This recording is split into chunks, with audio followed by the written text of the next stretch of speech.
Hey guys, what is up? Welcome to Zen Innovations. And a few days ago I posted setup tours regarding these laptops, actually this one, and the setup tour will be waiting in the description for you guys. So if you still haven't checked out that setup tour, make sure you go and watch that video. And in that video I asked you guys what is the reason for having these kind of colored dots on my laptops. And actually no one was able to answer me properly why I have installed the dots over here. And today I give you a second chance, guys. Take a look. The answer is right here in this frame. Guess and write your answer in the comment section below, and whoever has given me the correct answer, the comment will be pinned on the top.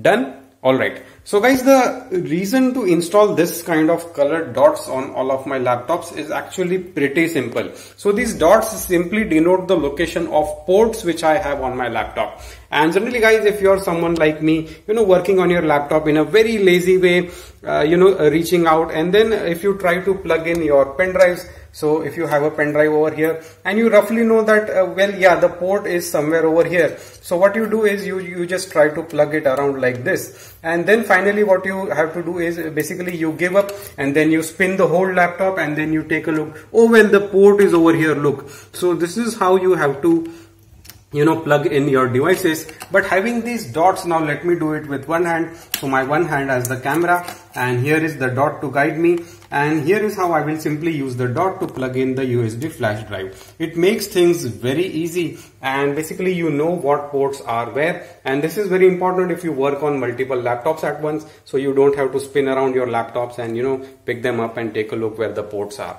And the color coding is actually pretty simple. So this is the standard blue color, which is sort of the standard for USB 3.0 ports. And for the USB 2.0, I just use this red color. Actually, the color is black on the plugs, but I just use this red color. So there are these red color dots over here. And for the audio out, I am using this lime green color. Now, if you check it out on your motherboard, then the audio out port is green in color. And for the power, I am using simple white dots. So white dots for power. And the same kind of color coding has been carried over to my devices. Now, as you can see here, these are a USB 3.0 hard drive, and the USB 3.0 hard drive plug has been given a blue color, and the USB 2.0 wire which I have here on my mobile charger, which I use to connect my mobiles. So the USB 2.0 specification, I have given it the red color and blue color for this device. So that is it for this video, guys. It is very simple, and I hope this video will inspire you guys to put these kind of color coded dots on your laptop so that you can locate the ports very easily. That is it, guys. Take care and have a nice day.